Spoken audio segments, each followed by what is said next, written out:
No, ja by som chcel ísť na Vajnory asi. Ale neviem, máme? Veľmi dobrá otázka. Ty kokos. Normálne ma to zaskočilo toto, ale... Tak ja nemám, napríklad ja nemám to takto nadstavené, lebo do 19 som bol len na Dražďaku maximálne, takže ty si viacej cestovaná. Ja som viacej cestovaná kvázi, ale rozmýšľam, že čo by ma také lákalo. Ja stále hovorím, že do Tajska by som chcela ísť.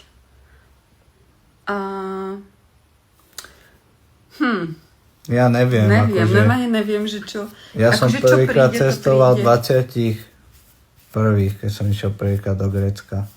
A ináč som bol len na Dražďaku iba. Takže ja neviem.